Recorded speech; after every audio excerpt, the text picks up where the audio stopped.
Oh, so you're a leftist until it's about valuing the labor of police officers shooting rubber bullets at innocent civilians. What the fuck? Dude, this is so shit. Oh, it's so shit. This is what I saw that made me be like, oh man, dude, we gotta watch this fucking interview, man. Fuck. Elephant in the room, a tough one, but a few weeks ago you posted multiple statements, rightfully acknowledging the Armenian genocide and celebrating the Armenian diaspora in Los Angeles. As you might know, the word genocide was coined by Polish-Jewish lawyer Raphael Lemkin in the early 1940s during his studies of the Armenian genocide with the intention of criminalizing it and preventing the ongoing cost from ever happening again. Do you agree with the dozens of human rights organizations, including Amnesty International, Human Rights Watch, that Israel has committed a genocide?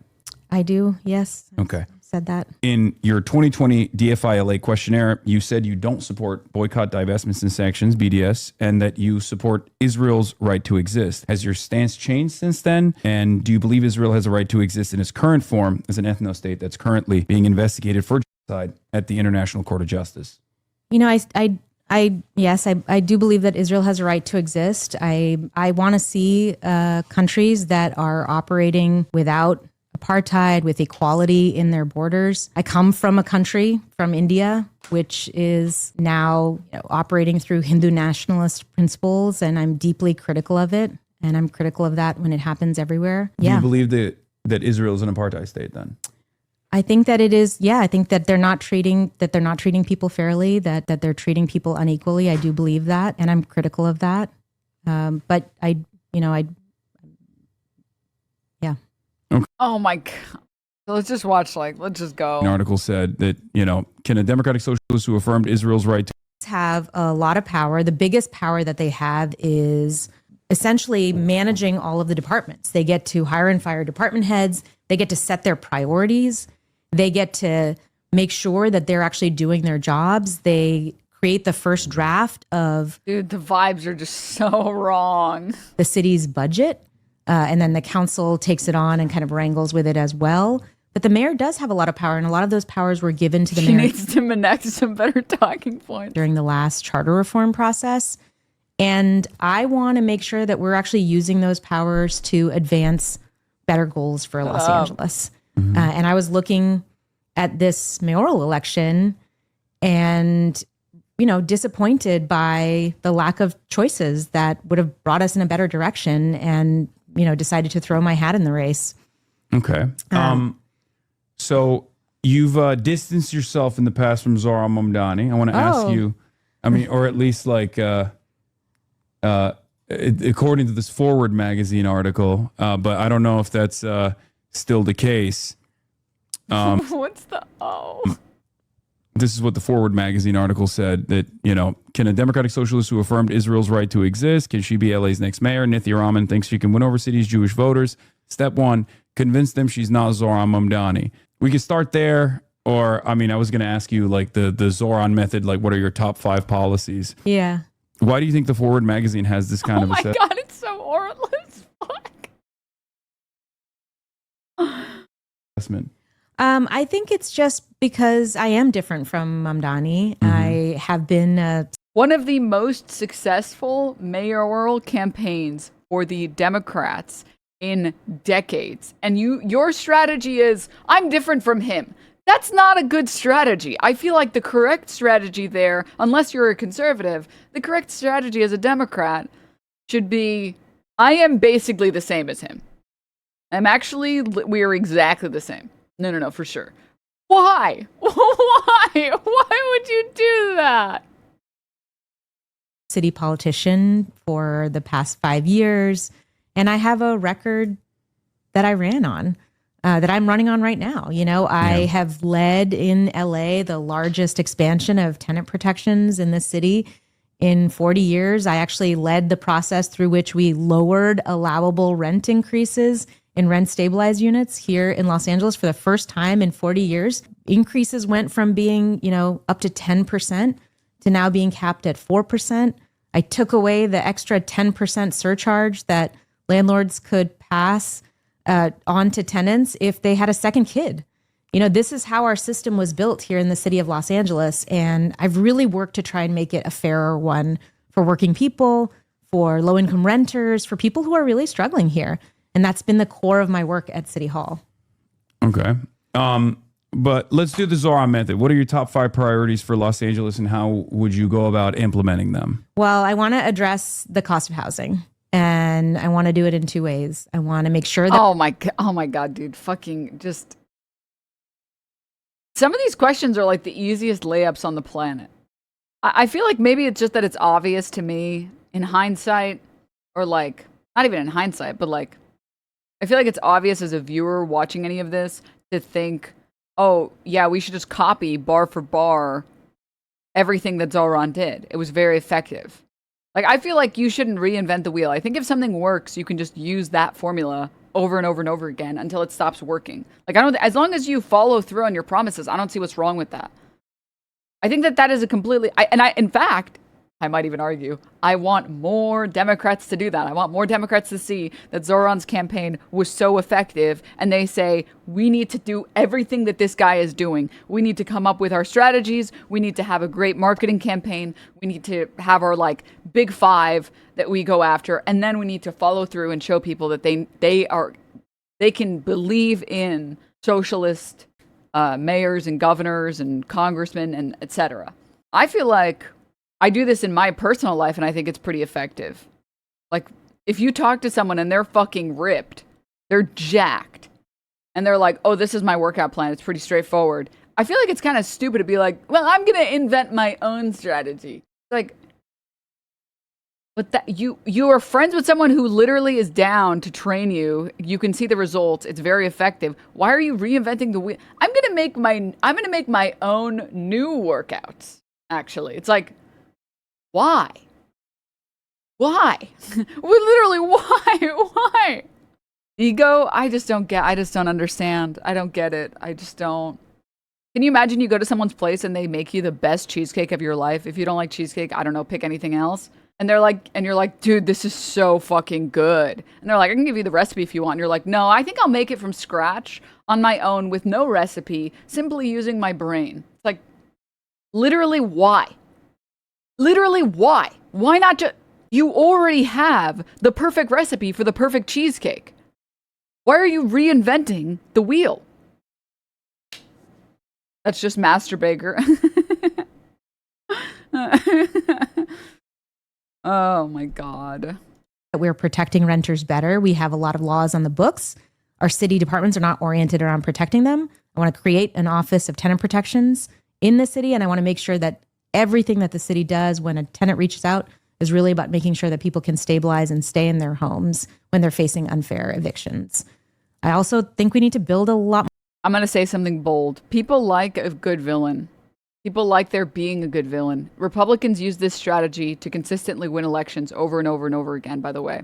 They just, the enemies they pick are not actually the people causing the problems. They just pick random enemies because they want to, because those are easy scapegoats. So immigrants, black people, queer people, trans people, women, etc., feminism. None of those things are actually making people's lives worse. And none of those things are the reason why people can't afford housing. It's actually like not that.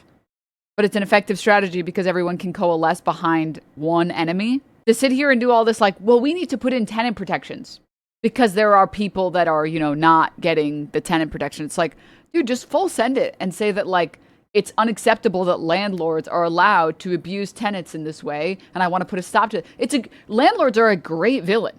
They're great because they're actually causing the problem and nobody likes them anyways, other than other landlords. That's a good, like, this is what Zohran did. He understands that people like a good villain and people like, and they respond to having an enemy that everyone can agree to fight against.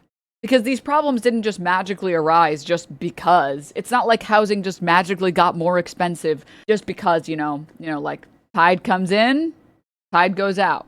No one can explain it. No one can explain any of this. Like, no. I'm pretty sure housing is as bad as it is, and tenants are so fucked because of landlords, actually. So it's a pretty easy villain to go into or to go after that would get you massive support. And you're just not going to do it. It's like, oh man, dude, fuck. More housing here in Los Angeles. I don't know how much you know about the history of LA, the history of housing politics in Los Angeles, but this city has pushed back against the construction of new housing and in ways that have made it more segregated. Wealthier neighborhoods have pushed back housing a lot. And we have a shortage of something like 500,000 units of housing, especially affordable housing. I believe, housing really should be a right, and people need to be able to afford to live here. The city cannot build the amount of social housing, public housing that we need. And I want to make sure that... Do people like Nithya?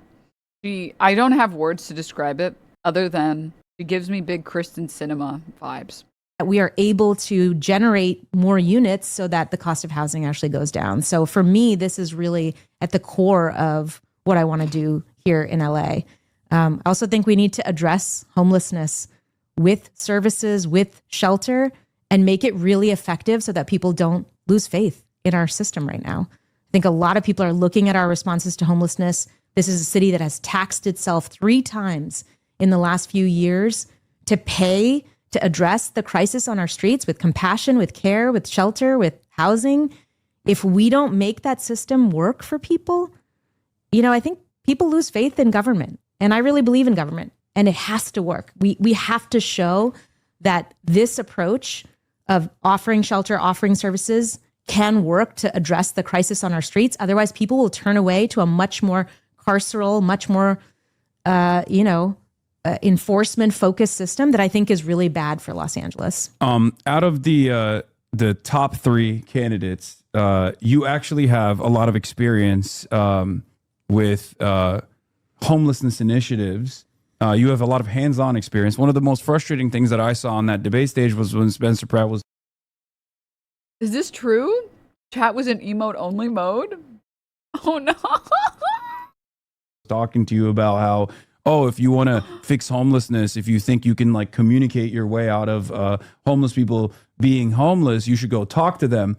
And yet out of that debate stage, you were the only person who has actually had a hands-on approach on this. Not initially, but it changed at some point. I wish you would have brought it up in that moment to be like, I actually have. Well, I tried. I was shut down a lot in that debate. I actually have, literally communicated with homeless people and have had a very successful initiative in moving them into permanent shelter. As opposed to these patchwork solutions that are usually offered. Spencer Pratt wants to respond to our homelessness crisis, I think, in a way that is really grounded in making people feel afraid and in kind of engendering fear of people on the streets. And it was basically when she started talking about cops that chat lost their shit. Yeah. I think we can address this crisis effectively, and we can address it with real policies that work, and that is sheltering people, that is housing people, that is making sure that people have mental health services and substance use services. We have to do that work if we really want to make sure that we're addressing homelessness effectively. Can you talk directly about what you have done for people that might not know as far as your initiatives? Because I remember there was a very successful one where you guys went into a lot of the homeless encampments and established a point of contact and a relationship with these people. Yes. Instead of just engaging in these mass sweeps that are oftentimes there's a lot of destruction of property and the like. It was a much more humane method and was much more successful. Can you talk about that a little bit? Yeah. So across my district, we have actually reduced street homelessness by 54% in just a period of 3 years. And we did that not by pushing people across the sidewalk to another sidewalk or pushing people into another neighborhood, but by going to them encampment by encampment, person by person, offering shelter, offering housing, moving people indoors. And then once people are indoors, then you can clear the sidewalk and, get rid of the trash in those areas, stay clear, because people's homelessness has actually been addressed. I think that is Dude, this is such bad framing. I want to take care of the homelessness problem so we can have clean streets again. Dude. Dude. Not because people shouldn't be homeless. Not for any empathy for the people that are homeless. Oh, okay. Most important aspect of this is that we have to address homelessness. You can't just push it around from place to place. That doesn't work. It's never been proven to work. This is the only evidence-backed solution, and it is also the only humane solution, and it is what we... I'm going to say something kind of crazy, but also I feel like it's not crazy at all. I don't understand when Democrats try and appeal to like the center right, because I feel like the center right doesn't exist. I feel like the center right that would appeal to the thing that would actually appeal to those people more would be like saying we're going to put all the homeless people into a homeless crushing machine so no one has to deal with them anymore. Like I just don't think we've done in my district, and it is that system that I want to bring citywide in a much more effective way than we're doing it right now. Yeah, housing policy and homelessness are intertwined with one another in a very important way, even though a lot of people like Spencer Pratt and even, no, not right now. A lot of people like Spencer Pratt and even others, like even Karen Bass to a certain degree, don't often make that connection. Los Angeles has the fewest homes per adult in the country. Yep. 18 to 24-year-olds are the fastest growing demographic in among the homeless. There's been a 64% increase. So you've talked about increasing housing construction, about your propositions are about tripling annual housing construction.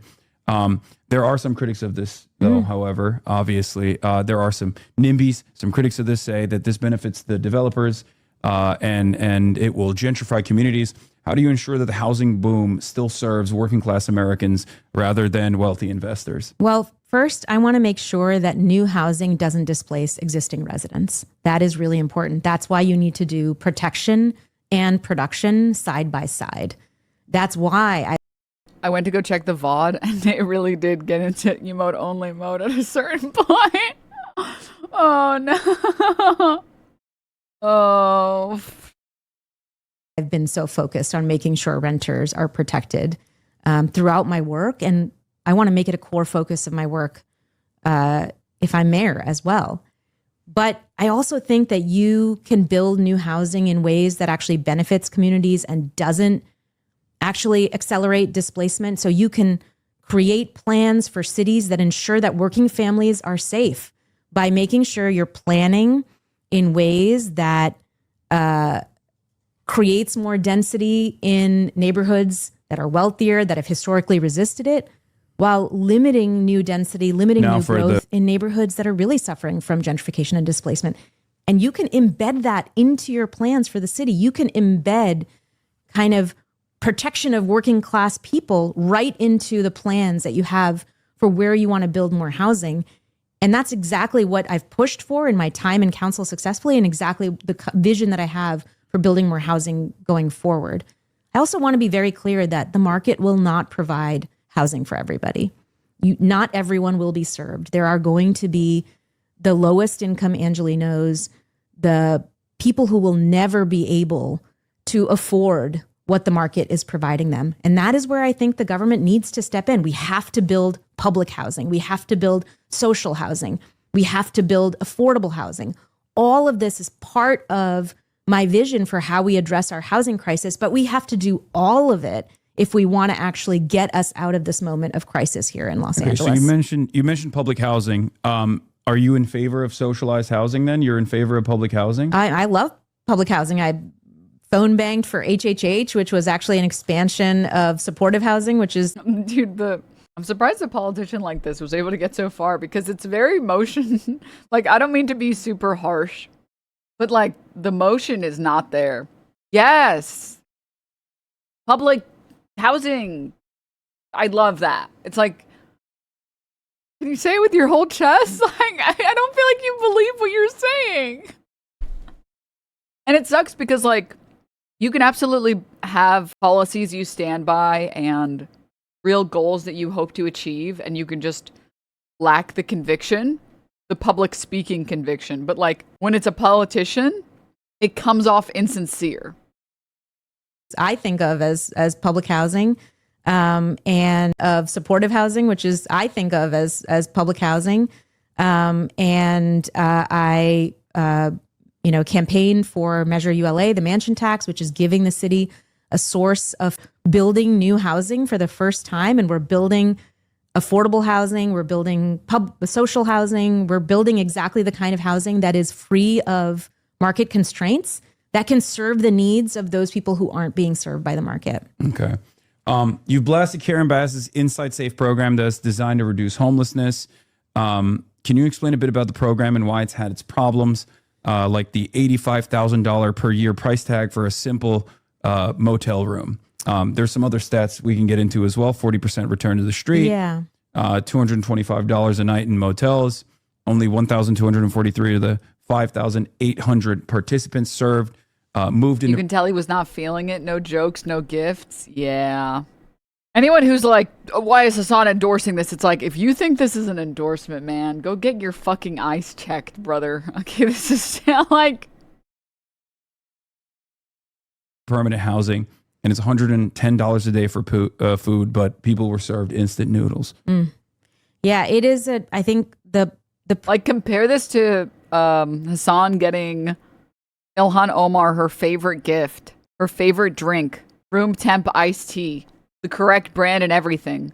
And he's sitting there and he's giddy as can be. Like, this is like, bro, this is not an endorsement. Oh, fuck. program at its core. To be clear, I actually think that he's doing a pretty good job here because, like, he's just asking her questions and letting her speak. And I think that is an effective strategy. I mean, think about, like, the documentary that Louis Theroux did in Israel, where it's like, so how do you feel about Palestinians? And then, like, he talks like a random Israeli, and they're like, I think all of them are evil terrorists, and all of them should be killed.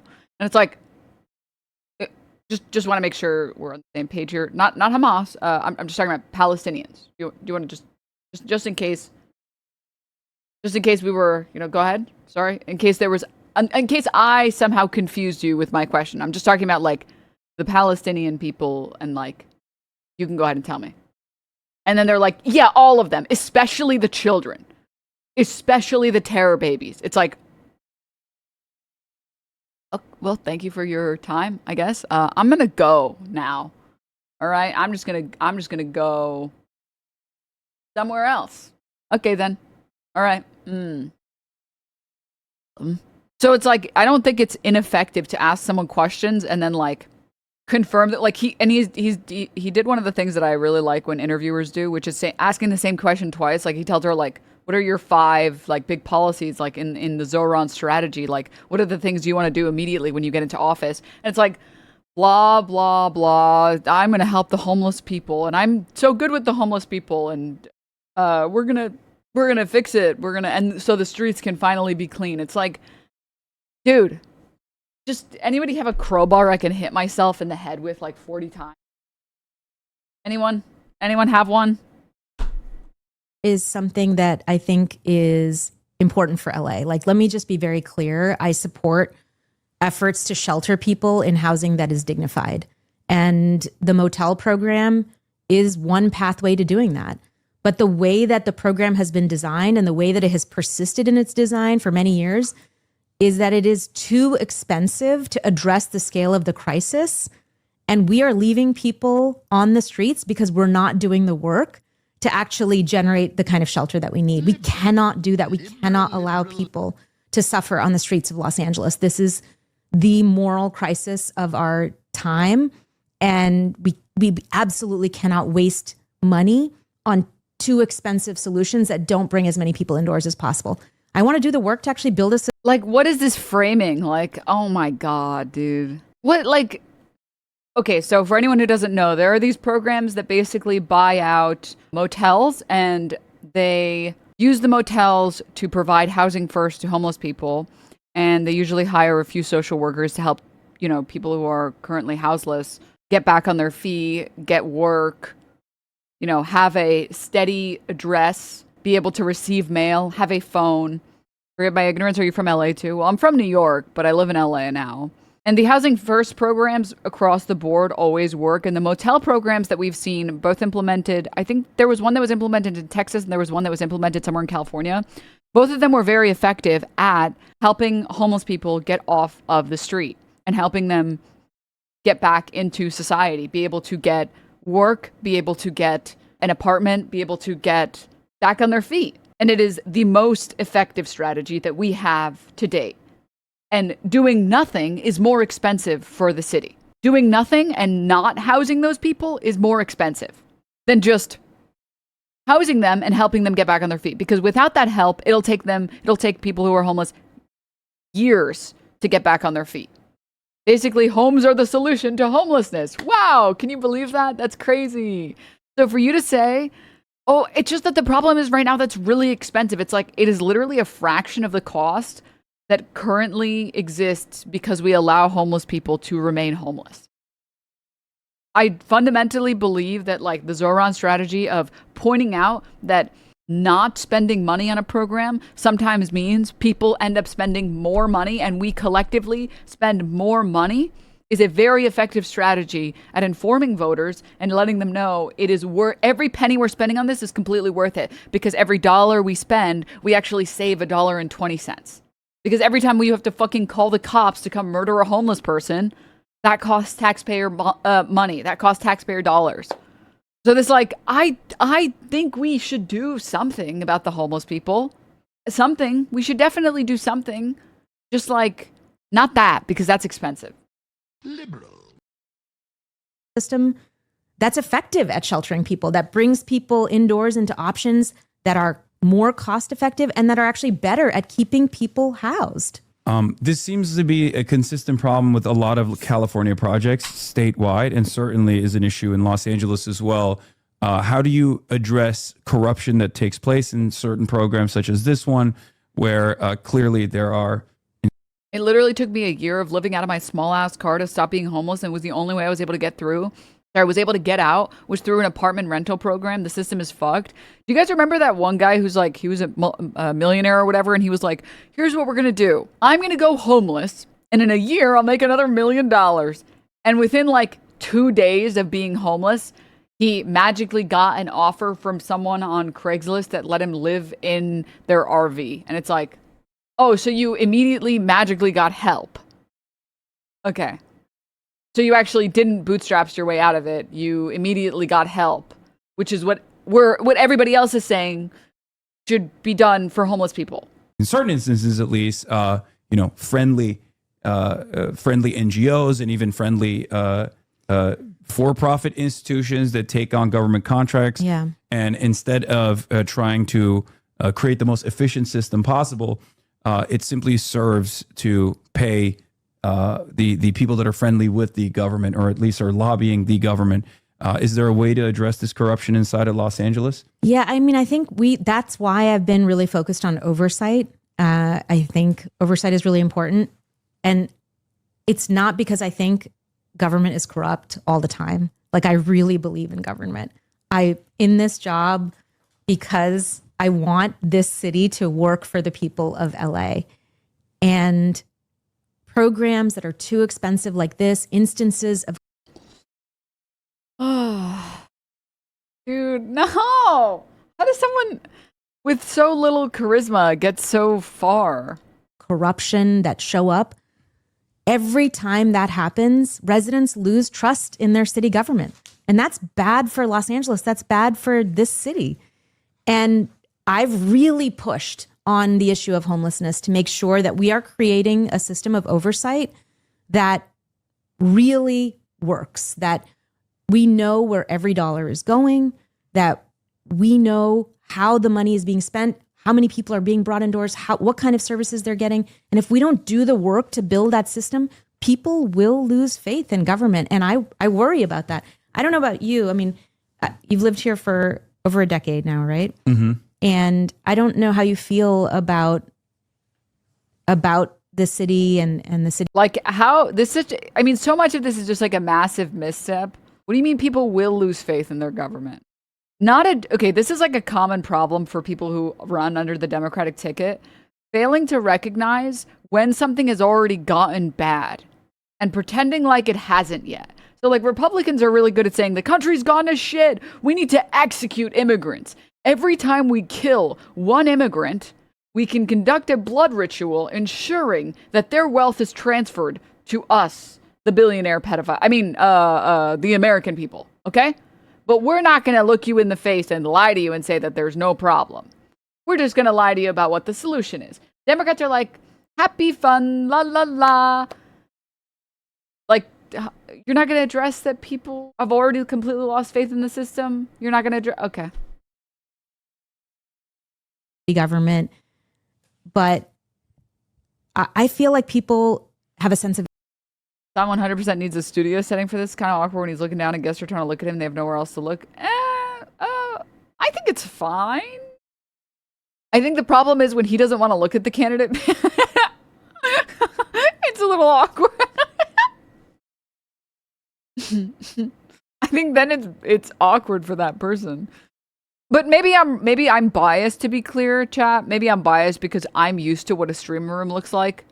So when I was on his stream, I was like, oh, this is like fine. This doesn't feel weird or anything.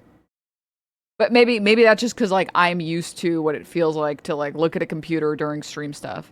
And maybe that's like a little more off-putting. I think it's fine. I think like honestly, straight up, I don't know how much of it was intentional by Hasan for this interview, but he's giving massive Louis Theroux, and I think it's fine. The alienation from their city government right now. That's Denims. She was looking at chat. It's just so you guys know, if you ever have the pleasure or displeasure of being on somebody else's stream, you will look at the chat. You will look at, it's impossible to not look at the chat because it's like, I need to know what people are saying. I need to know what people are saying. I need to know. Don't look at me. Now, people have a loss of faith. And I don't know whether you're seeing that reflected in your experiences with Los Angeles, but definitely. I mean, I think there's a lot of issues. Marge told us to convince him to do an interview podcast. I'm doing my part. To be clear, I do think an interview podcast would also be dope. But I feel like an interview podcast will be better for like casual guests, like bringing on like. But then he already has like Fear and for something like that. So I don't think it's necessary. I think for like political podcasts, maybe, okay, again, I might be overstating this statement because like I like chat and I know not everybody else loves chat, but I feel like there's so many instances where I don't consider a certain perspective and then I realize the perspective because of chat, or like sometimes when I'm talking about something on stream that's maybe controversial, it's interesting to see where people's heads are at, to see how I can try and shift that perspective. And it's like a great barometer for where everybody else is at. So it's nice to have that there, if that makes sense. Los Angeles city government. Okay, I have a question. That's not fair. You have a chat that's 1,000 times better than Hasan's chat. Okay, to be fair, yeah, I do select for the funniest chatters. So unfortunately, I think I stole all of the funny Hasan chatters. I do think so. I think if you're a Hasan chatter and you're not in here, it's probably you haven't unlocked a certain level of funny required to be in this chat. You know, you can get there, but you're not there yet.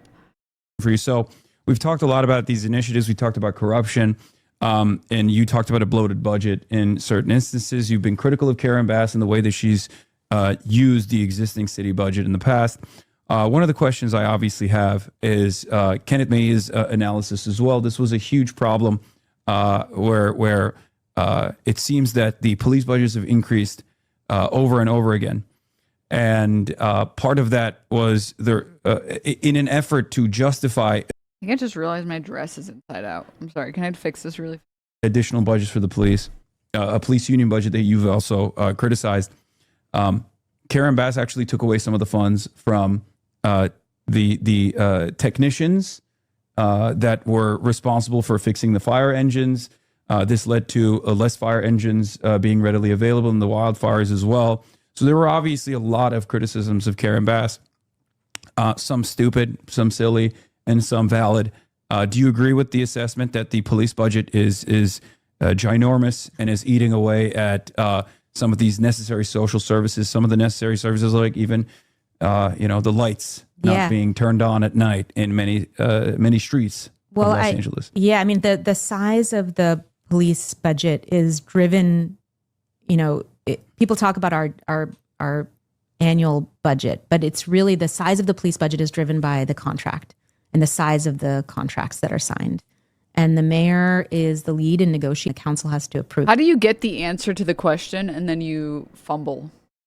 So this is like, I feel like when you've done any public speaking, even just like streaming, there's like, you learn that there is a lot of power in a short and sweet yes and no, yes or no. And you should abuse that when you can. Any instance that you can say a clean yes or a clean no, you should always go for that because people love that. The problem is when there's difficult situations and you can't answer those as well. So like, what would be a good position? Actually, the way that Mamdani talks about Israel, where like, do you think Israel has a right to exist? I think Israel has a right to exist as a state with equal rights for all people. That's not something that's as easy to say yes or no to, in which case you craft a really good answer that gives away or doesn't give away the game. What was I saying? Oh yeah, with regard to like a question that's so, when someone is obviously giving you the answer to the question they're asking you, where they're like, some people, a lot of people, almost all people think that this thing that Karen Bass did is bad. What do you think of it? You should obviously just say, absolutely. I mean, listen, every politician's going to fuck up. But unacceptable. And in 2023, we approved a new contract for LAPD, which I spoke out against, I pushed back against, which gave the PD more money than the city had. And that, along with kind of other knock-on effects, led to a $1 billion budget deficit in the city last year. $1 billion. Mm-hmm. We were about to lay off 1,600 workers in response to that budget deficit. We barely avoided those layoffs. And what we did to avoid those layoffs was to cut every single city service down to the bone, every single one. We cut. God forbid we tax rich people. Things like pothole repair and graffiti removal and streetlight repair. By the way, Zohran fixed a $12 billion deficit with no service cuts. And now we have 30,000 broken streetlights across the city. And the average repair times for a broken streetlight in Los Angeles, the second largest city in the richest country in the world, are a year on average to fix a broken streetlight here. We didn't pave a single mile of street the first Roly-poly, that's a crazy 6 months of this fiscal year because we just didn't have the money. But he did it Muslim style. It's like the new like China, but at what cost or whatever. I think these kinds of issues are hugely problematic for our ability to deliver not just social services, but even just the physical infrastructure and the physical services of the city. And, you know, it is driven by that contract. Okay. And so now the city's struggling. We have a really big problem. So I do have a tough question here for you on the police budget. I'm sure you're ready for it. But around the same time as Black Lives Matter, I'm pretty sure that this is when the chat had to go on emote only mode. was taking place and the George Floyd protests were happening in 2020, you openly called for defunding the police. You have since then said that you do not want to defund the police, whatever that might mean. Obviously, for many at the time, there were different attitudes. I want to hear what you meant when you said defund the police. Yeah. For me, it means taking away some of the expansive police budgets and reappropriating it to social programs, homelessness initiatives, and the like, and also allowing there to be, crisis managers that go to specific cases like, domestic abuse and instances like that are that don't require immediate armed police response. He's literally giving her the answer again. This is by the way, this is like a great interview by Hasan. I don't know how people are in chat are mad. Not like you guys, but how anyone in chat was mad at Hasan, because it's actually like pretty good. It's softball. I don't know. I think it's one of those, like, again, I think it's very like Louis Theroux style, where it's like him giving her all of the answers to the questions he's asking and her fumbling anyways speaks for itself. Like, I don't even think he needs to needle her on this because she's already like shooting herself in the foot. I think you can't do softball interviews with candidates who lie. So like a softball interview with Tucker Carlson would be really bad because Tucker Carlson actually can weasel out of answering things. So if you don't needle him and if you give him softball questions over and over again, he will make you look like a fucking idiot. But I think it's actually, for this particular candidate, I think this is a great job, actually. I'm not joking. Called for transforming Los Angeles Police Department into a much smaller specialized force. However, in February 2026, 2 days after the launching of your mayoral campaign, you told NBC LA, we need to maintain the size of our police force. Was it, wokeness rising up everywhere in 2020 that led you to say that What did you mean by defund the police? And why has your assessment changed since then? After being in government for the last 5 years plus, I think it is really important to make sure that we are able to respond to calls for help from the public. If we don't answer 911 calls quickly. No, stop, dude. Stop. Oh, yeah.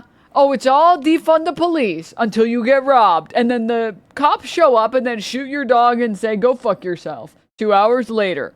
Oh, yeah. Then who are you going to call, huh? Mm-hmm.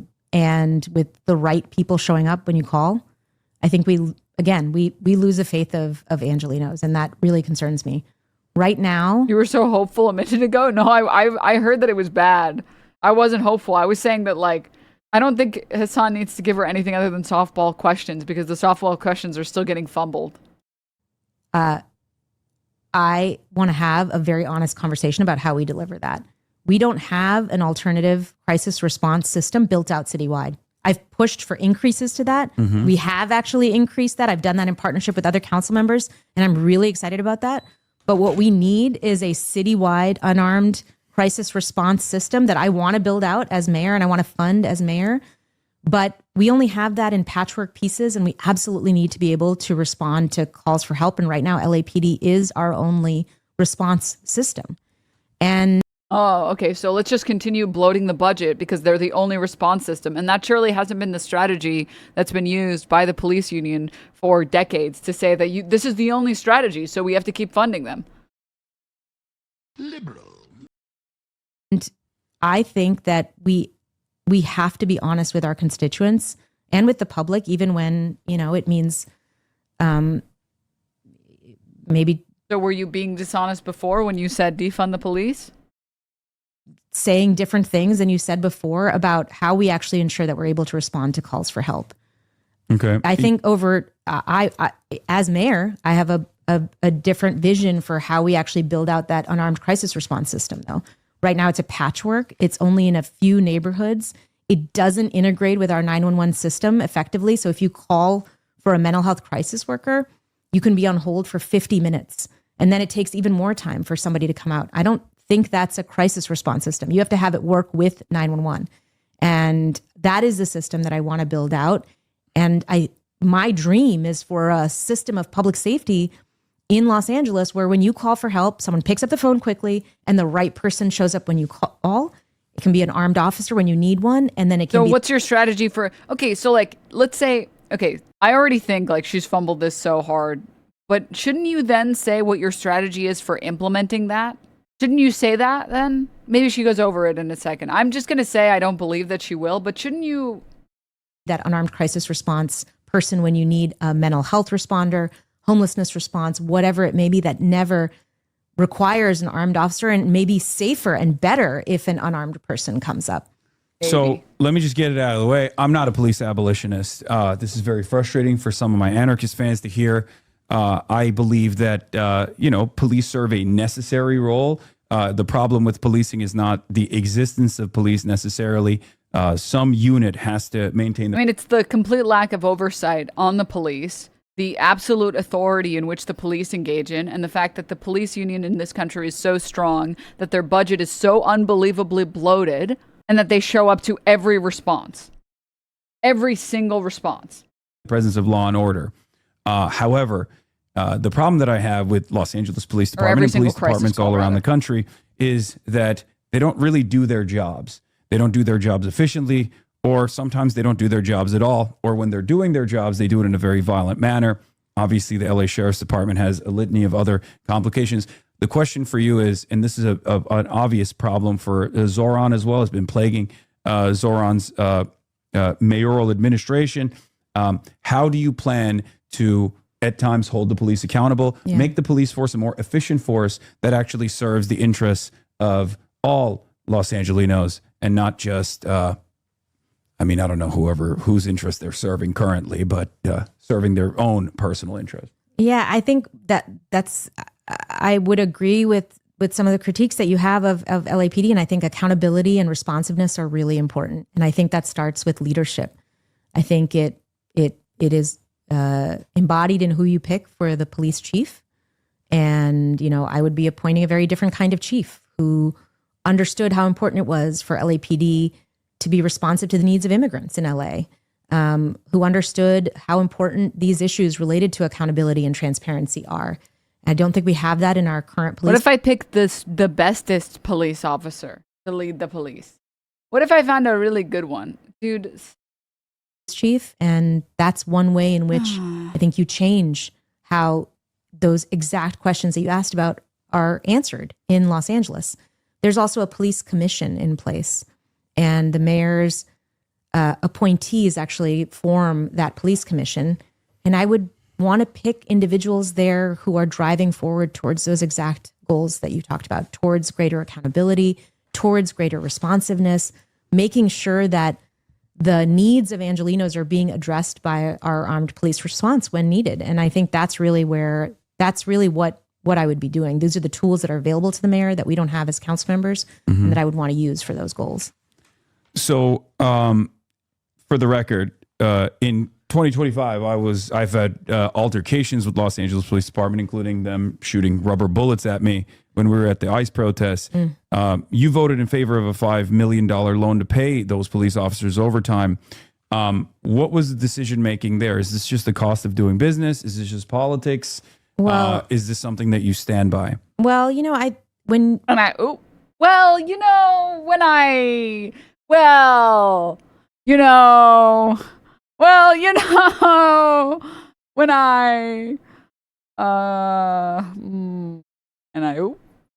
when people work overtime, the city has to pay them. They had already worked that overtime. When people work that overtime, they're due their paychecks from the city. Oh, they're due their paychecks. Dude, you don't understand. Listen, those Nazi soldiers in Germany, they were working overtime, grabbing Jewish people off the street. So like they deserve overtime pay for their work.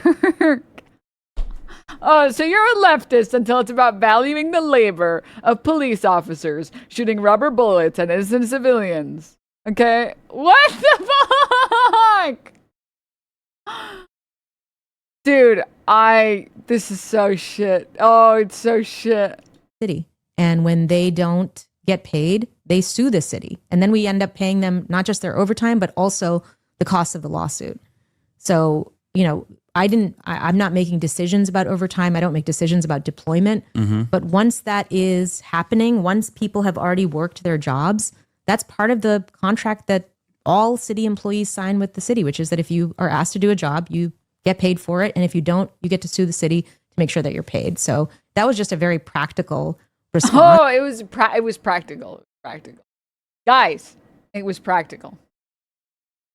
To the situation, like I said, the biggest impacts for the LAPD budget, the graphs that Kenneth Mejia Controller Mejia is putting out, have to do with the size of the contracts. And I think, when we talk about how we actually impact these issues, I think thinking about that contract process, thinking about how you actually have a real debate about what you need to maintain. Oh, guys, we're going to be thinking about it, and we're going to be having a real debate about it. Not like actually changing anything. What are you, fucking crazy? Size of the force that we need for Los Angeles versus how much money we actually have to spend on police versus everything else that we need to pay for. That's the conversation. That's a place for that conversation. Let me ask you straight up. Do you think that it's the head count that is a problem? Because that's what Karen Bass claims. And I think Spencer Pratt claims that as well. And that there needs to be more law enforcement officers that we hire? Or do you think the real problem is that we're not utilizing the existing massive behemoth of a Los Angeles police force that we currently have appropriately to efficiently, engage in response? I think deployment is a huge issue that we don't have a lot of good answers to. There was a study conducted last year from RAND that the police department actually commissioned that talks about exactly this question and found that many officers who are supposed to be deployed out in the field are actually doing secretarial or administrative work, even within our existing police force. So they talk about the fact that we don't have enough police officers, but they're not deploying all of our police officers in the way that the police chief wants them to be deployed. That's challenging. I think we really do need to think about deployment, how we're sending people out, where we're sending people out to and how we're ensuring that that deployment is generating the greatest.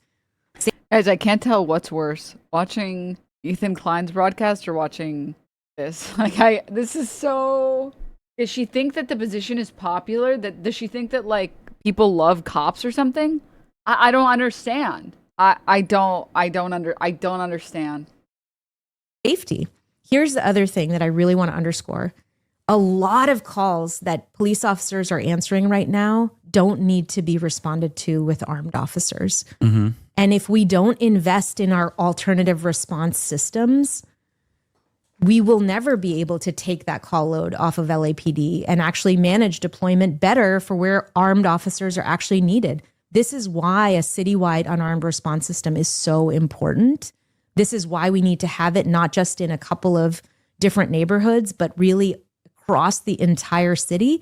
And this is why it has to be integrated with our 911 response, not a system through which you're waiting an hour plus for someone to come out. Yeah. I agree with you for sure.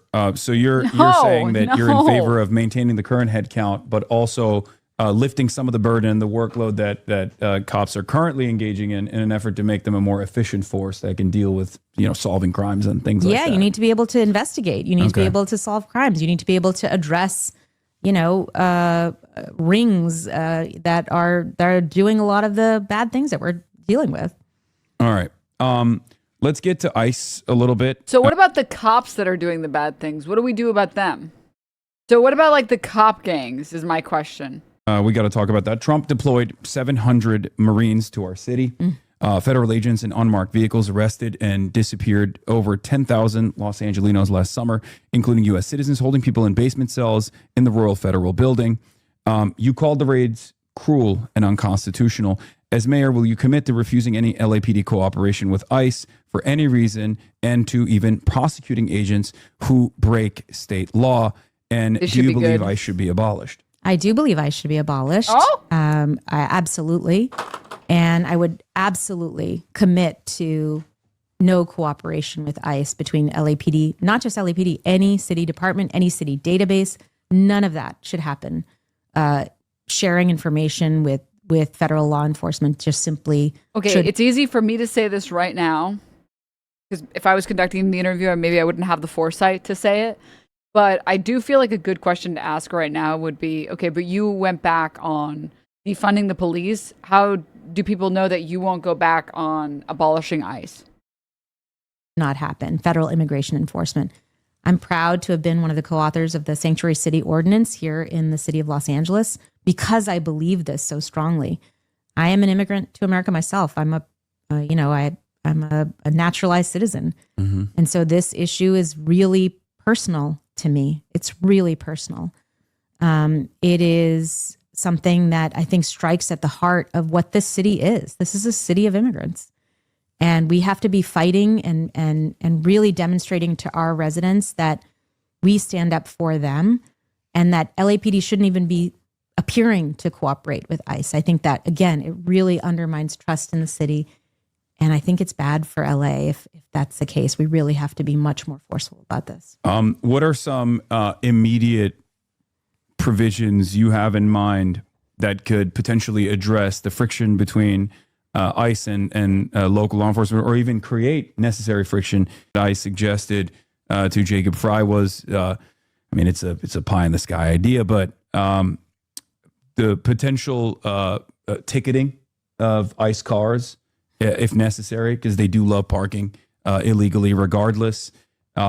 Is there any such enforcement that you have in mind, like the violation of mask bans, for example? Yeah, I think making sure that when there are city or state regulations that are trying to protect Angelinos, including the state mask ban, which is right now, by the way, the courts deemed it unconstitutional. Why do people feel like Ray's run is over? It is really low polling. I blame DSALA. They endorsed Nithya over her. Yeah.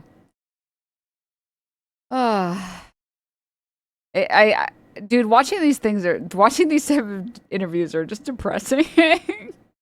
Depressing because it's like, dude, come on, you could do so much more. Constitutional, Mm-hmm. and now the state is working on a new one. Our chief of police said that he wouldn't enforce it. I think we have to enforce laws that are in place to protect Angelenos. The state and the city are working towards putting those in place so that we have more of these protections. We absolutely should be enforcing them. That may look different from what, from things that might be dangerous. So, for example, on the mask ban, our city attorney may need to play a more important role, because that kind of violation is a misdemeanor. And the city attorney can actually go out and prosecute people for not following those rules and regulations. We can actually make sure that we're stepping up and prosecuting actively when federal law enforcement is not following local regulations. And I think that's what the city needs to be thinking about much more. But I also want to say that in the response to ICE locally here, community groups often took the lead. And I would really like to see a much more robust organizing backbone from the city and from the mayor's office. Across Los Angeles, we've seen differential impacts of ICE raids, which are still continuing. Lots of activity and money coming into certain places, donations, all of that. And in other places, lots of raids with not a lot of support. I think the mayor's office should act as kind of that backbone for response and make sure that resources are being directed where they're needed, make sure that we're doing active know your rights trainings in multiple languages. This is a city that has an incredible diversity of people. We have to be able to go out there and talk to all of them and make sure that they have the tools they need to stay safe. And that can and should be anchored in a mayor's office. How do you say so much and not talk about anything that you're going to actually do? So far, though, it feels like the entire interview has been like, you know what? Let's go look at her. Let's go look at her campaigns. Let's see her campaign ads. This one has the most views. Let's see this. LA has the most powerful city council in the country. They oversee housing, homelessness, police, traffic, energy, a $10 billion budget, and so much more. They work behind closed doors, they make deals with special interests, and they've sold the city out from under us. What could we have instead? Rent forgiveness. A guaranteed lawyer if you're facing eviction. Community access centers for homeless services. Clean elections. Public broadband. A real Green New Deal that creates good union jobs. Taking money out of criminalization and putting it into care. City council could do it all, but they've chosen not to. Just by running, Nithya Raman's campaign has pushed LA towards some of its most progressive policies ever. Well, this is like this is from like years ago. This isn't her mayoral race. Wait, where are the videos from like, oh, she doesn't have any on this channel. I've gotten her fucking campaign ads scrolling through Instagram Reels. Can I get any of them on YouTube? He has stood actively in the way of housing, and I want to get it out of the way, and I want to make this into a city of opportunity again. I want to build a system of public safety that ensures that when you call 911, someone picks up the phone and the right person shows up when you call, whether it's an armed officer that comes quickly or whether it's an unarmed crisis responder who can help you with the situation that you're facing. I want to build and maintain and expand our park system. I want to build a protected bikeway from the valley to the center of the city. I want to open up 100 community school parks where LAUSD schools throw open their gates on weekends. And in one of the most park-poor cities in America, I want to make it so that every family and every child can walk to a green space near their home. We can have that. We can have that if we imagine it and if we fight for it. Get it off my screen, dude. No, by the way, not a single one of those things was concrete. It was like maybe some bike lanes. What I want is for some greens. That would be cool. That would be cool. We can't make concrete promises. We can't do that. No. There's a lot of I want, we need, I hope, but no, I will do X. There isn't like, I will, within my first 100 days, ensure like 5 or 10 or 30 miles, 50 miles of safe bike lanes. There's just, we have the concept of a sidewalk. Excuse you, Denims. She said sidewalk, so that is concrete. Dumbass, idiot, moron, stupid. So bad. So bad. So bad, dude. Denims, I feel like you're trying way too hard to be a hater. No, I am being a hater because in the wake of Mamdani, how do you not spend as much of your time and energy working on your public speaking to the point where you can motivate and move people the way that Mamdani has? Pre-Mamdani, it's like, damn, you just got to try stuff and then figure out what works. Post-Mamdani, that's it. The formula is there. The formula is there. Run that shit thoroughly, fully, completely. That's it. I just want more out of my Democrats. I just want more. I want Democrats with their full chest to say, I am going after shitty landlords in this city. If you have a problem, I will help you. We will solve the housing crisis in this city, rather. Excuse me. Like, I want that. I want that. We know it works. Do that. Anyways, I don't know. She talks exactly like Brad Lander. I would compare her to Brad Lander, where like I don't think that she would be bad for LA. You know, like I don't think she would destroy LA. I'm sure that she actually, seemingly from her track record, helps out a lot of tenants and has built up tenant protections, to be very clear. But like, I just want more. I want more. You know, if you're going to take the plunge, full send it, man. Full fucking send it. That sees this at the core of their function. All right. We're going to get back to housing. And I have some more questions for you on that front. Voters passed the mansion tax, which you said you were in favor of, to fund affordable housing and tenant defense. In January 2026. Yes, this is honestly low curcuminally. Okay, what next? You know who never stops demanding? The wealthy. No, but like actually. Like I feel like the richest people in this country fight like crazy to steal just like a couple more pennies out of your fucking dollar. Why can't we fight like that? I'm sorry, our enemies are ontologically evil landlords. You can go all in. You can full send it. You can talk about how much you fucking hate landlords and it would make you a more likable candidate. Like that. Can you imagine if instead of talking about housing the way that she's talking about it in a very traditional, classical, like Democrat way, she was like, and that's it. We're not going to allow landlords to be destroying people's lives anymore in this city. Like what? Just go. Just full send it. Just full send it. I just want more. And I want candidates to know that they can full send it. And they would get more support if they full sended it. This is the city we're talking about, guys. This is the city we're talking about. We can be a little bit more brazen. Okay? We can be a little bit more brazen. We can have a few more balls as a treat. Okay? This is the same city. This is the city she's running in. Send it! Full send it! Send it!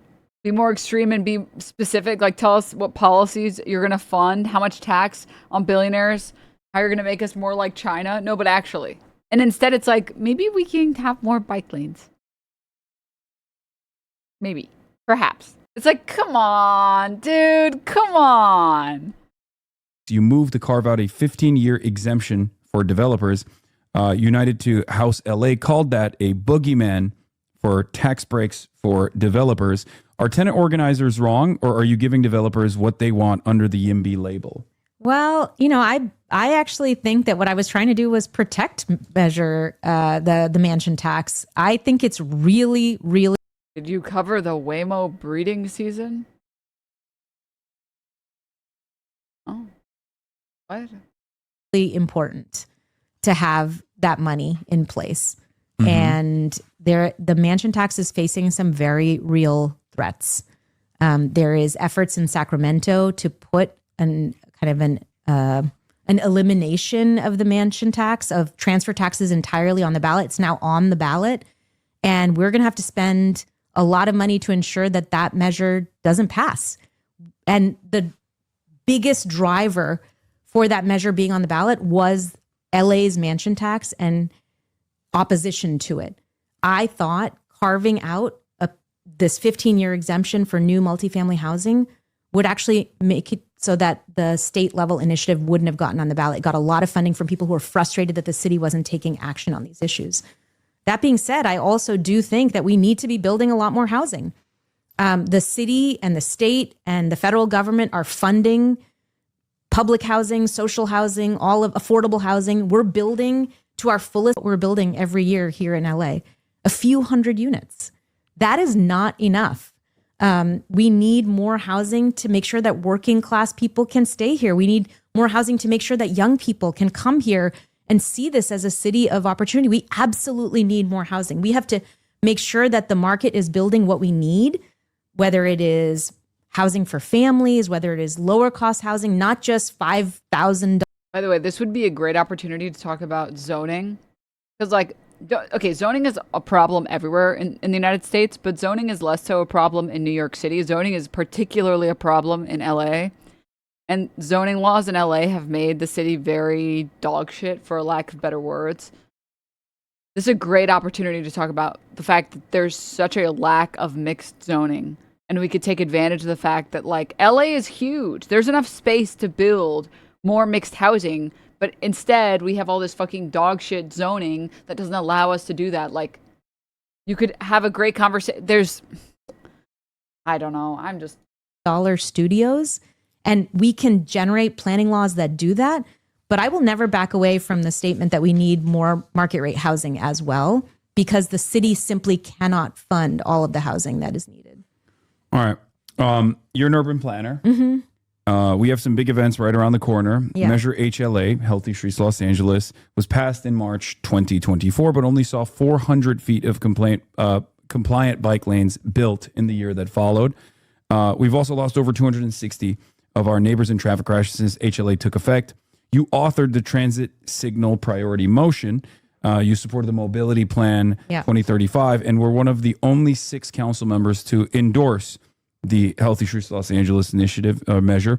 As mayor, what happens to LA Dot leadership and the council colleagues who spent a decade slow walking the transit network Los Angelinos have already voted for and also paid for? And this extends to virtually every other ballot initiative and measure, because as we all know, people in Los Angeles and even in the state of California broadly will vote for the most advanced, most progressive ballot measures.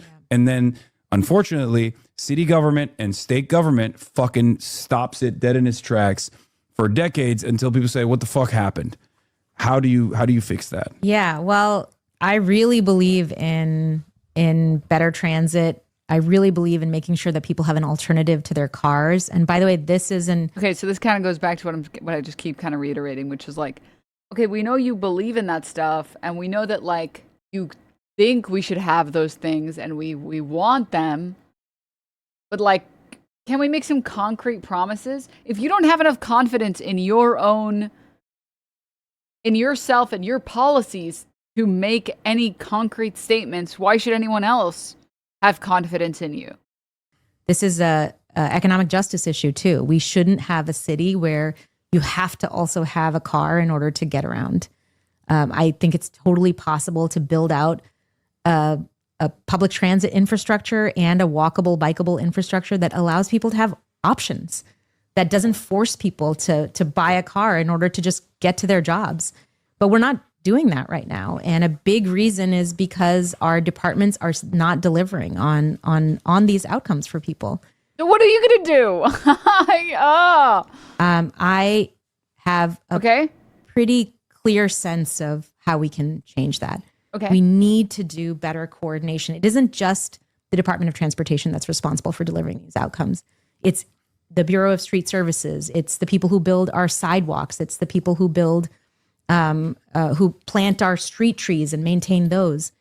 We have to be able to, in order to deliver on the big, ambitious goals of HLA, ensure that all of these departments are working together in a cost-effective way such that we can actually build out the mobility network of our dreams. And I'm pushing for exactly that kind of leadership across these.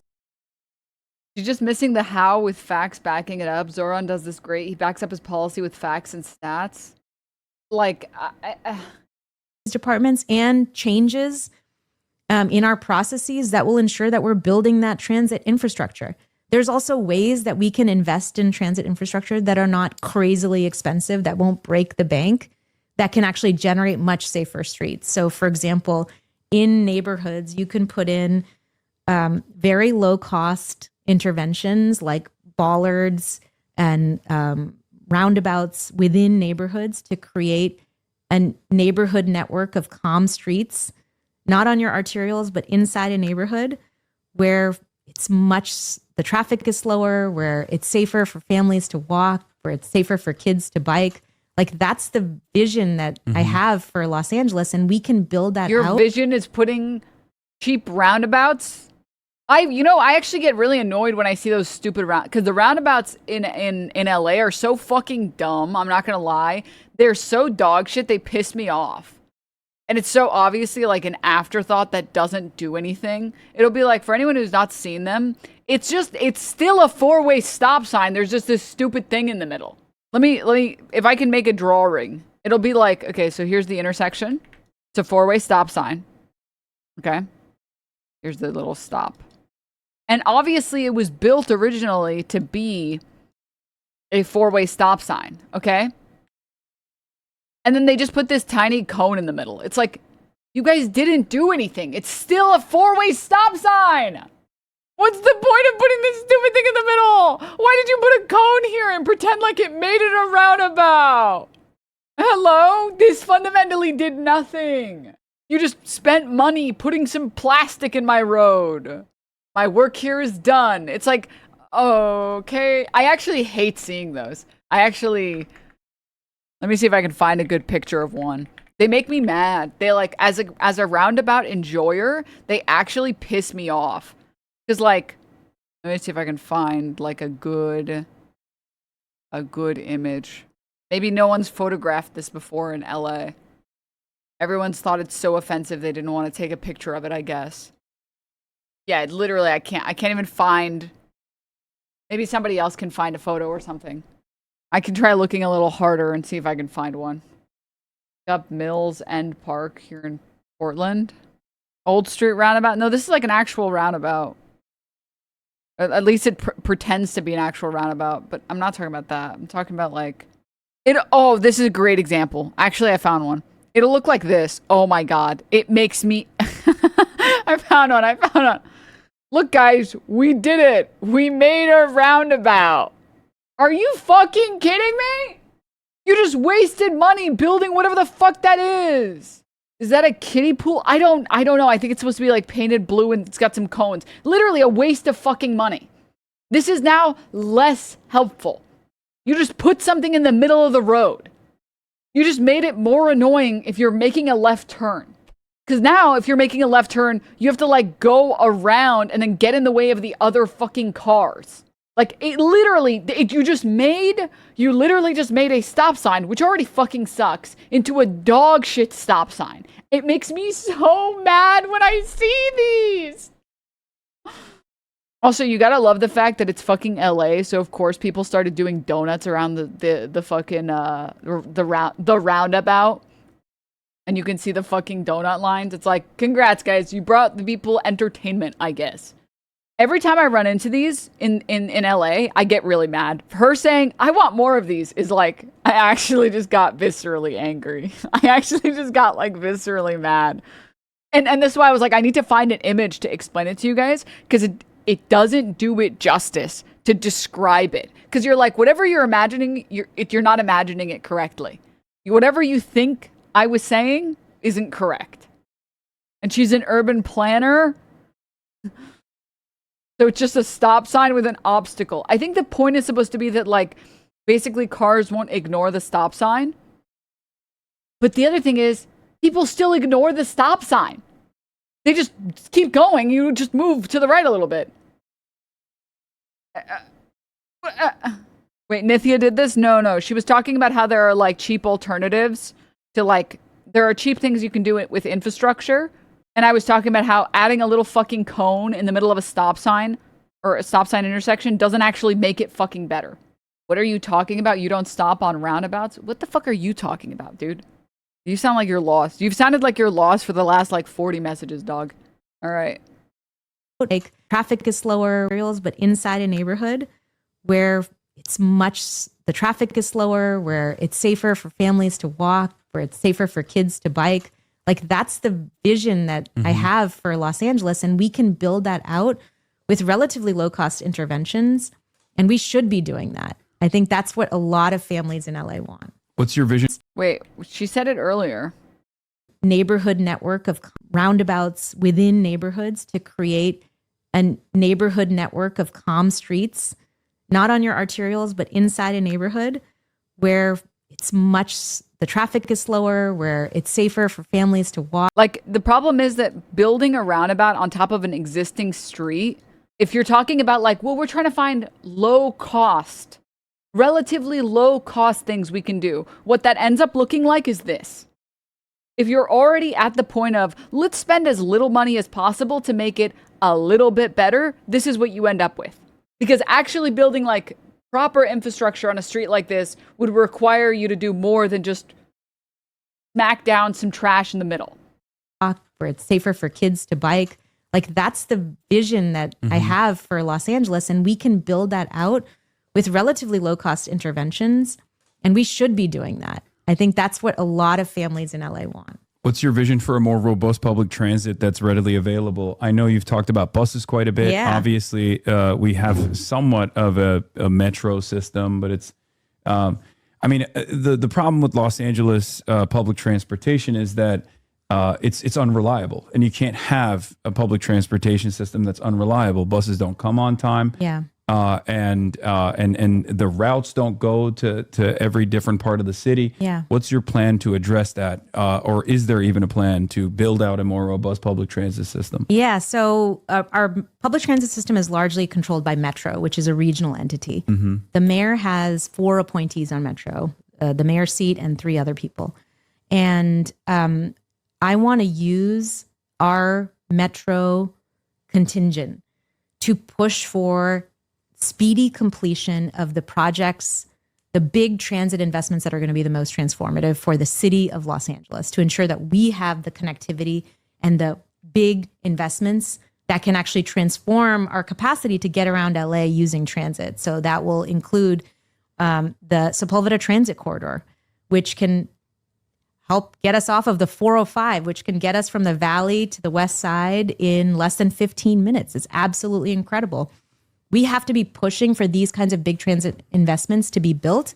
That means making sure that we have a plan for investment. That means making sure that we are pushing as a delegation to prioritize these projects and not letting other lower ridership projects take precedence.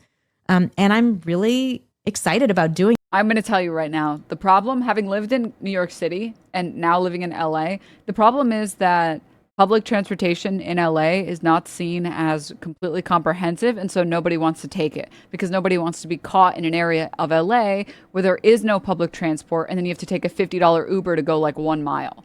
That's the problem. So like, if I can, what's the best way to like show this? This is the problem that I experience. So let's say this is LA, the water on the left here. Here's the valley.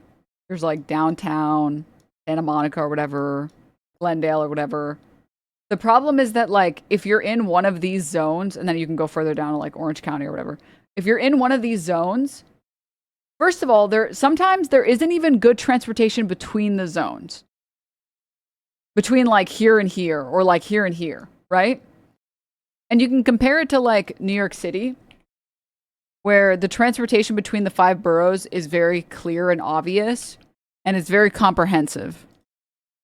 Yeah, sure. Let's pull up the classic map. Where if you're in one of the 5 boroughs, so for anyone who doesn't know New York zones, up here is Bronx. I mean, it says it here. The north one is the Bronx, Manhattan, Queens, Brooklyn, and then here's Staten Island. And if you're in one of these 5 boroughs, getting to one of the other boroughs is not that hard. Oh, you're in Brooklyn? Oh, great. Just take any of these lines, depending on where in Brooklyn you are, and you can be in one of the other boroughs. And then above ground, and also underground, there's a bunch of trains to get you and buses to get you in between the areas. So once you're in Manhattan, there's a million different trains to take you to different parts of Manhattan. And there's a bunch of buses to take you to different parts of Manhattan.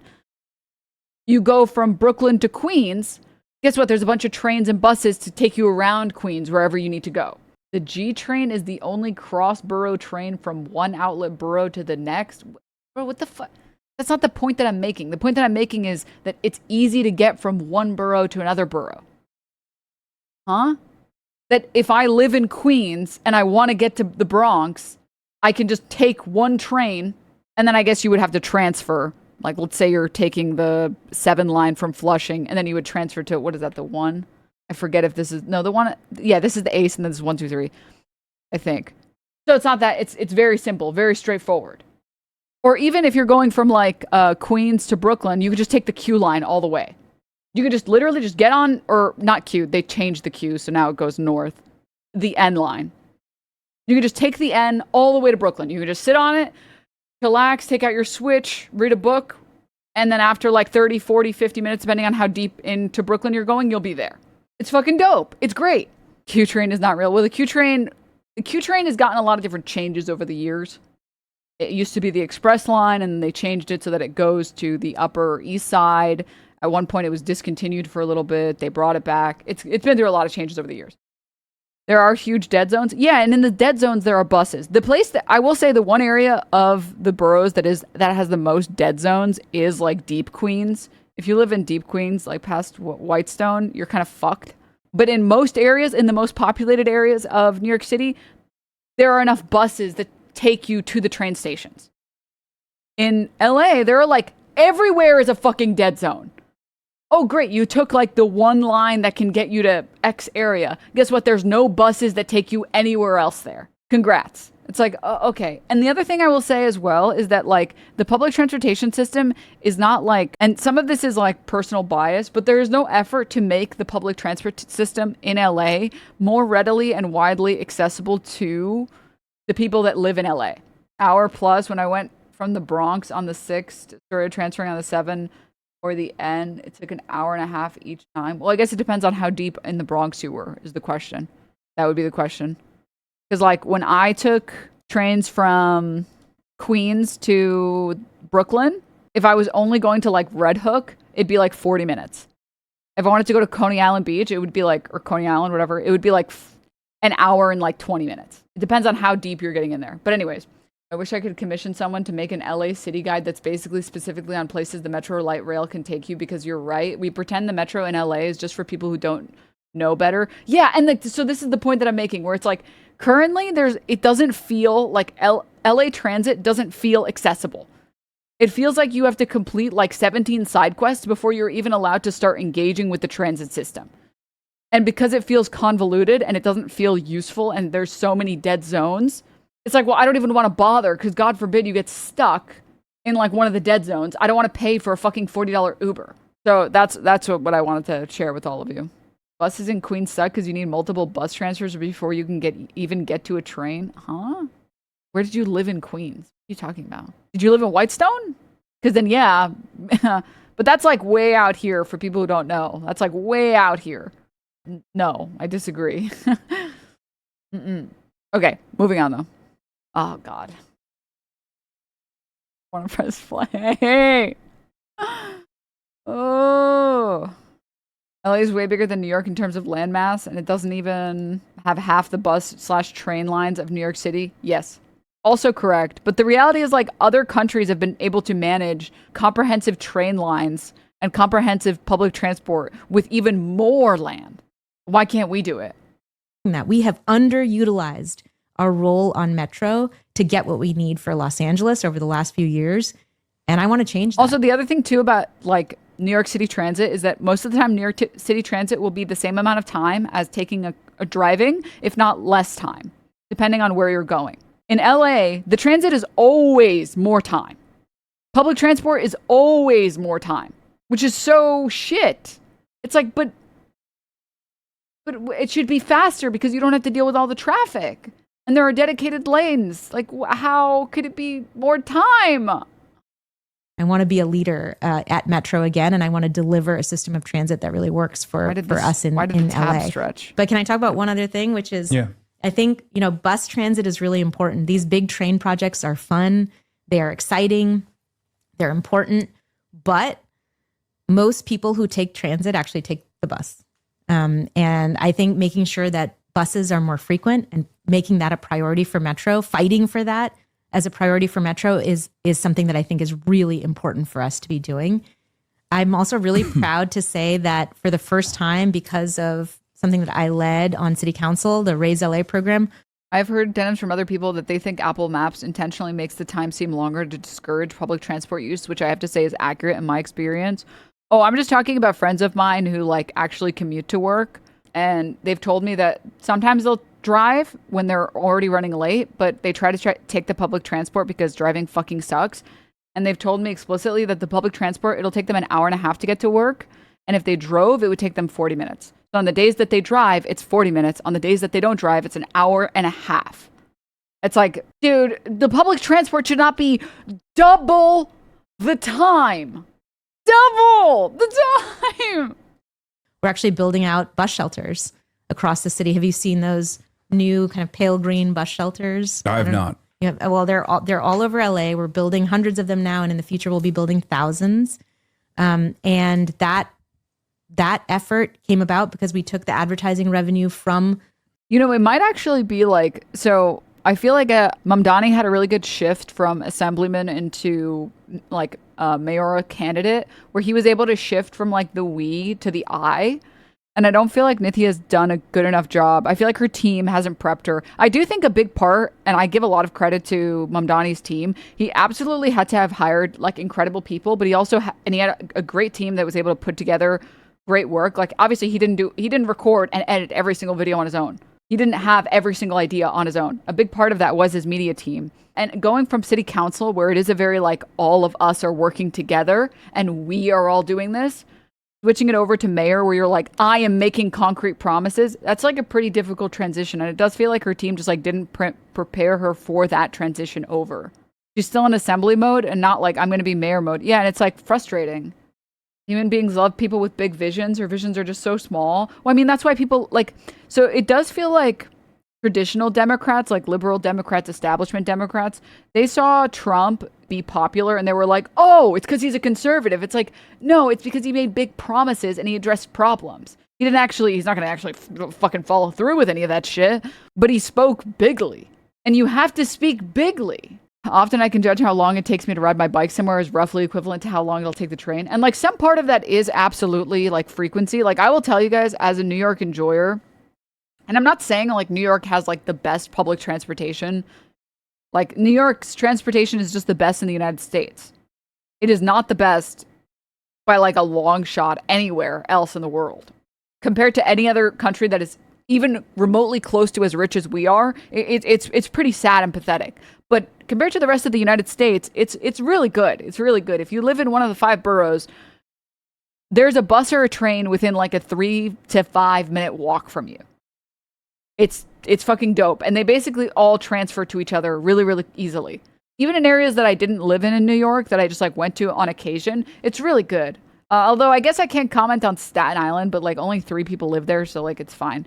It's sad because the rest of the country could benefit from just like that as like a baseline, but we don't even bother trying to achieve that. Like one of the major things that makes New York City transportation really nice is that, first of all, the trains and the buses run almost 24 hours.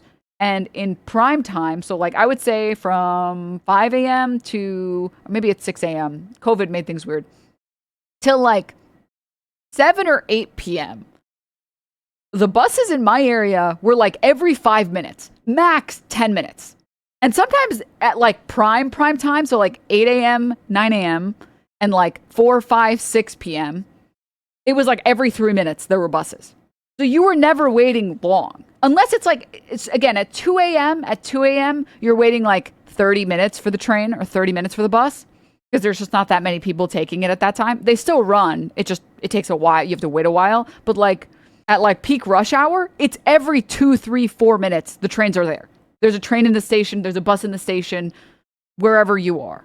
And it's amazing. It's like, it's actually fucking amazing. In other states that I've been in, it'll be like rush hour and it's like, oh, you missed that bus? Sorry, there won't be another bus for 45 minutes. It's like, but it's 8 a.m. What do you mean? What do you mean there aren't more buses? What the fuck? Oh, you missed the one bus that came here at this specific time. Guess you're just not going to be there for work for another hour. It's like crazy. It's like crazy. And the bus will be for sure late. My friend lives in a good-sized city. She had to take the bus to get to work an hour early because if she took the bus closer to her shift time, she'd be 4 minutes late to her shift, and they only run once an hour after a certain time. It's actually dog shit. It's so dog shit. And again, in New York, they have to meet demand because like during peak rush hour, maybe other people who've been in New York or people who've lived in New York know.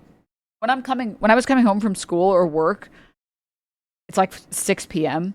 and the station is packed and the train is packed.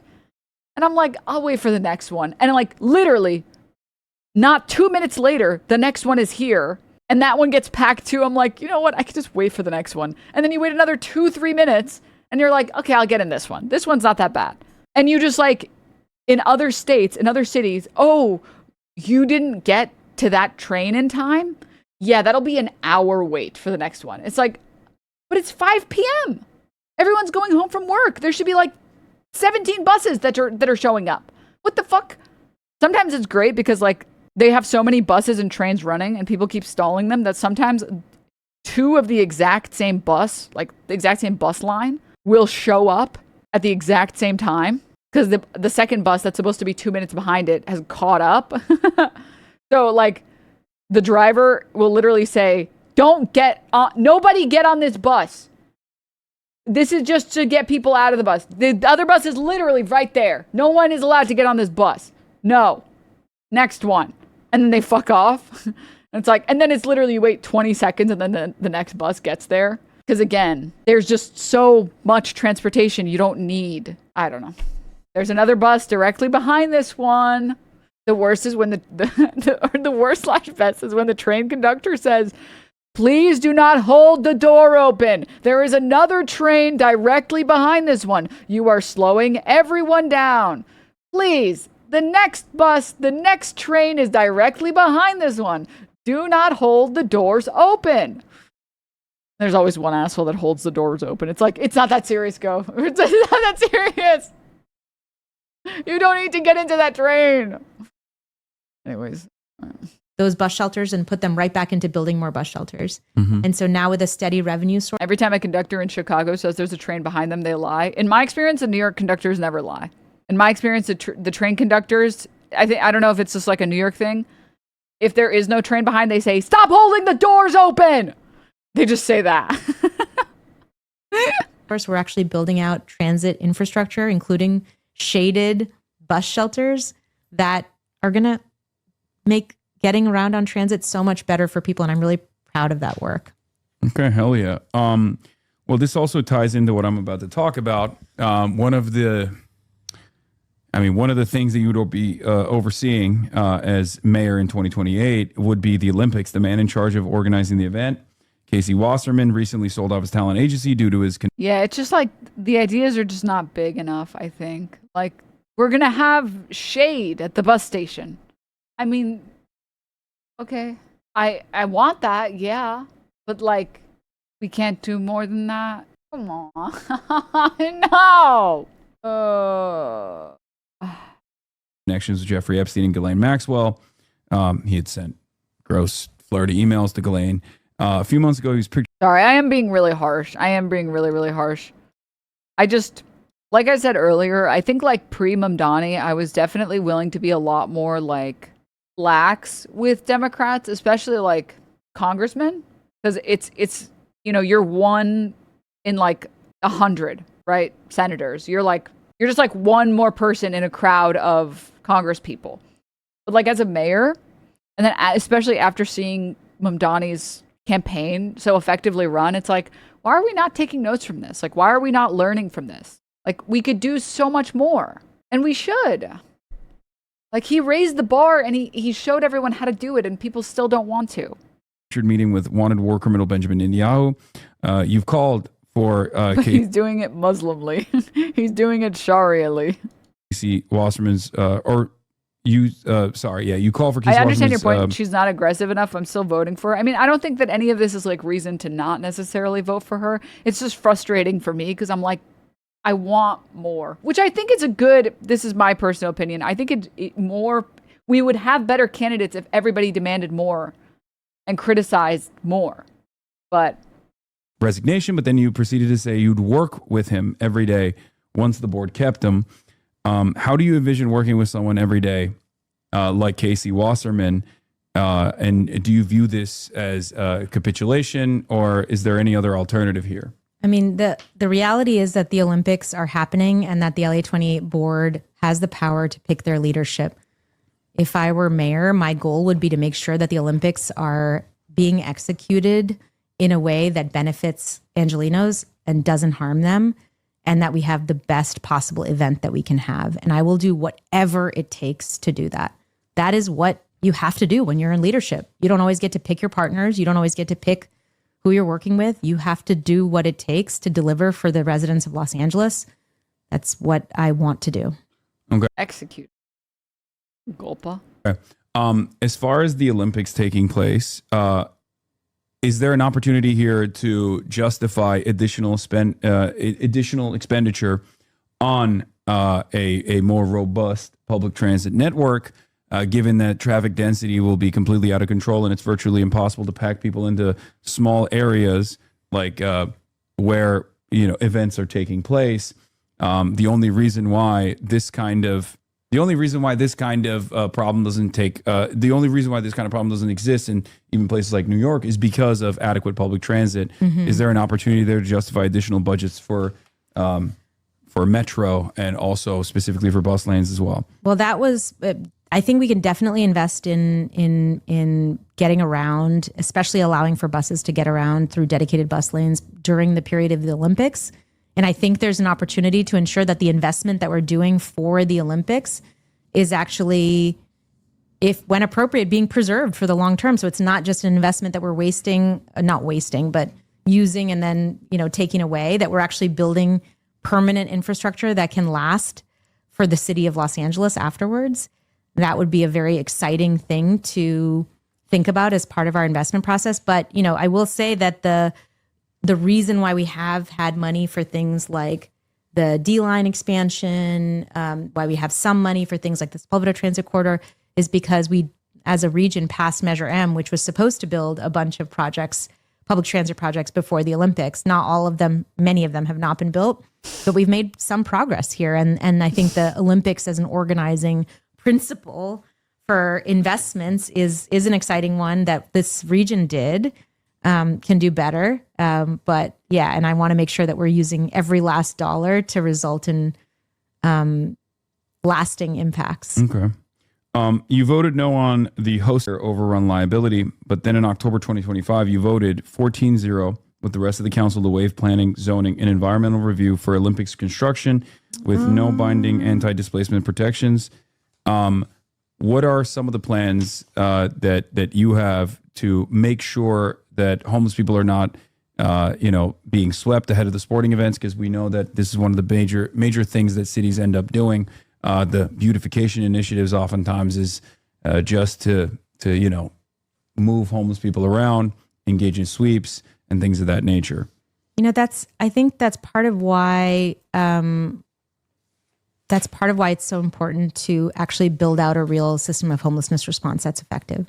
We have to be able to bring more. Did you do Can I just say on the public transport stuff? I think also the other thing is when we had like the train daddy in New York, he actually was very capable of putting together things that I think other people thought was impossible. A lot of train lines were made a lot quieter. So in New York, there are the train lines above ground and there's the ones underground. And obviously, as you can imagine, if you live near one that's above ground, it doesn't sound very fun. And it only took them like a year to improve all of those stations. It kind of sucked. And there was a long period of time of like, okay, well, I guess I got to take this like stupid bus transfer instead. But it was definitely worth it for like the noise pollution. And the other thing that they did, I think it was like when they expanded the Q line to the Upper West Side, it was like only a matter of like 2 or something years for like 6 new stops. And it was very straightforward. The fact that apparently LA has been trying to build railway or like build public transport from the valley to like, I don't know what this area would be called, to the west side. This is my understanding is like a transplant. Okay, so people please be kind to me, okay?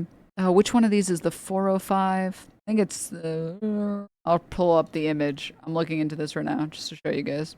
All right, so this is kind of hard to see, but underneath this blue line, there's this freeway. This is the 405. And to the right of this red line is the 101. And basically, if you're trying to get to the valley, you have to take, and you're in like Westwood or you're in downtown or whatever, and you're trying to get to the valley, you have to take one of these two freeways. And the freeways are basically always, if unless you're going at a time when no one is awake, there's always traffic. There's literally always traffic. And you would think by now, like, they would build some public transportation between these two areas so that you don't only have to take one of these two freeways. And apparently there have been talks about doing this since, like, let me pull up the Wikipedia article. Here it is. Sepulveda Transit Corridor is a two-phased planned rapid transit line in LA. First aims to connect the San Fernando Valley to Los Angeles Basin through Sepulveda Pass. And then second phase would extend further to LAX, which would be based. It would relieve the highly congested 405 through Sepulveda Pass. Apparently, this has been in talks since 1980. Dude! Dude, what the fuck? Okay, and then initial proposed routings and modes. In 2018, they released the 6 alternative railcon. 2018? Are you kidding me? Guys, it's been 8 years. They're literally just over there making the concepts for the plan. This Wikipedia article is so funny. Like, listen to this. In June 2018, they released 6 alternative rail concepts. Okay, let's see. In January 2019, they released a refined second set of rail concepts. Okay. In July, they released a third set of concepts. Okay. The feasible study for both phases was completed and presented in November 2019. Okay. By December 2021, 6 alternatives had been prepared for further consideration. Are we going to actually start on any of this? As of January 2026, it's in the environmental review stage for planning. Are we ever getting out of the planning and the concept phase? This is like me talking about going to the gym. I'm like, okay, so basically the concept is, okay, so I have a concept of a workout. Okay, so the concept of the plan of the workout is 8 years later. So the concept is, have you considered considering the consideration of a conceptual concept? As of October 2025, they have considered 5 alternatives. Are you fucking kidding me? Are you fucking kidding me? Oh my God. Oh my God. All right. But then data centers can just go up immediately even when the commuters are against them. Yeah, it's like, here's this train that everyone wants. Yeah, we're going to need about 10 years to consider the concepts of these plans. Oh, AI data center that will make everyone's lives worse? We can build it tomorrow. Yeah, where do you want to bulldoze all these black communities? Sure, go for it. Yeah, no problem. By all means, go for it. As many as you want, for sure. It's fine, trust it. No, really, it's fine. You want us to do the bulldozing? Gladly. You want us to build the super noisemakers for extra torture? We were thinking the same thing, dude. We were literally thinking the same thing. For sure.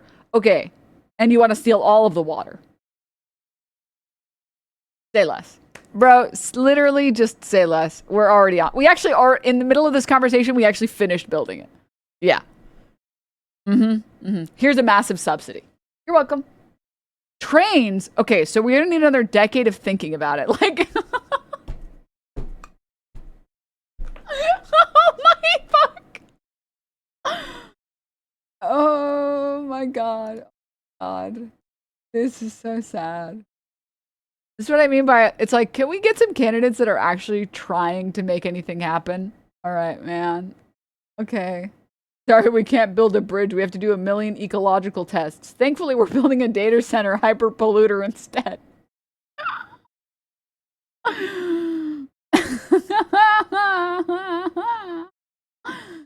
LA did have one of the best public transport systems back in the early 1900s with red cars, but it all fell apart due to private real estate sprawl. Correct. Absolutely.